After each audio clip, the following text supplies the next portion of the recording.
के बाद एक बार फिर से आप सभी का स्वागत है। तो महा कवरेज हमारी जारी है। 7 सीटों पर उपचुनाव राजस्थान में हो रहा है। सुबह 7 बजे से वोटिंग शुरू हो चुकी है और इस पर सुबह 6 बजे से हम लगातार आपको अपडेट दे रहे हैं। बिल्कुल, लगातार 6 बजे से अपडेट, हर एक पल पल की तस्वीर और साथ ही 7 विधानसभा सीटों पर किस तरीके से वोटिंग प्रोसेस अब चल रहा है, मतदान की जो प्रक्रिया है वो कितनी तेजी के साथ या कहां पर धीमी चल रही है, क्या कारण सामने आ रहे हैं और हर एक अपडेट और ब्रेकिंग सबसे पहले जी राजस्थान आप तक पहुंचा रहा है। और इसी बीच एक और बड़ी खबर, प्रदेश की 7 सीटों पर वोटिंग जारी है और इन 7 सीटों पर जिनमें से दौसा, रामगढ़, देवली उनियारा, 84, सलूंबर, साथ ही झुंझुनू और खिवसर की सीट जिन पर ये मतदान आज हो रहा है। 19,37,000 से ज्यादा मतदाता 69 प्रत्याशियों की किस्मत का फैसला कर रहे हैं।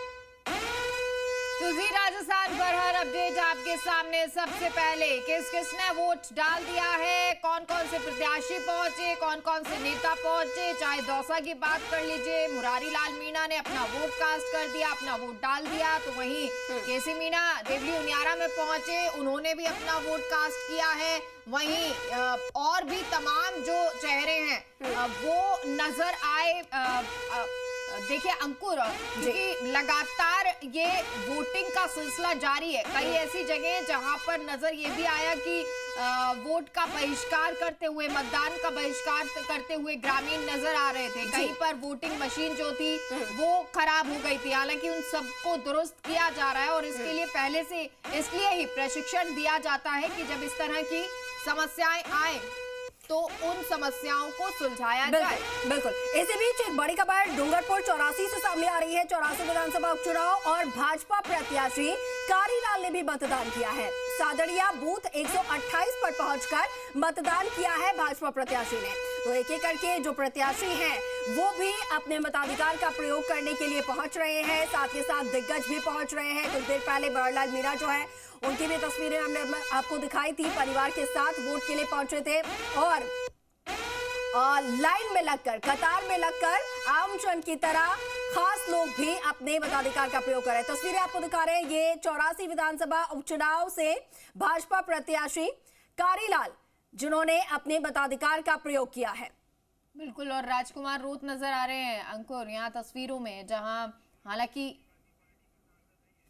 हालांकि अब सांसद बन चुके हैं, पहले विधायक रहे थे। इससे पहले पार्टी थी, उस पार्टी को छोड़ा और भारतीय आदिवासी पार्टी का गठन इसी विधानसभा चुनाव में किया था और अब वहां से जीत भी हासिल की थी। और इस बार जो जीत थी वो बड़ी जीत थी, कह सकते हैं कि कई जो लाख है उसमें पहुंची थी। 1 लाख से ऊपर जो है जीत का अंतर रहा था और उनको वोट मिले थे। अंतर तो नहीं रहा था, वोट उनको इतने ज्यादा मिले थे।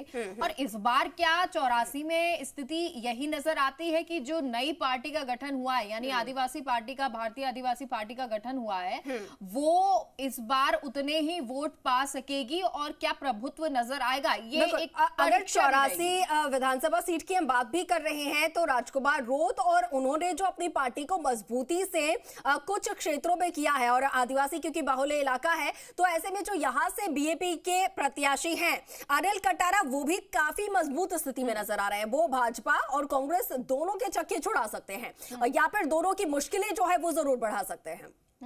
लेकिन अंकुर ये शायद निर्भर करेगा वोटर पर, मतदाता पर कि वो क्या सोचता है। क्योंकि एक पहलू ये भी है कि तीनों ही युवा खड़े किए हैं, चाहे वो कांग्रेस हो, चाहे बीजेपी हो और चाहे फिर बीएपी हो, यानी भारतीय आदिवासी पार्टी हो। उन्होंने भी अपना जो है युवा प्रत्याशी घोषित किया है। तो युवा फैक्टर देखा जाएगा। हाल ही में अगर आप देखेंगे 1-2 दिन पहले जब प्रचार प्रसार खत्म हो रहा था, उस वक्त सीएम पहुंचे थे वहां पर और उन्होंने आदिवासियों को ये कहा भी था कि भाई वोट जो है आप सरकार को डालेंगे तो सरकार के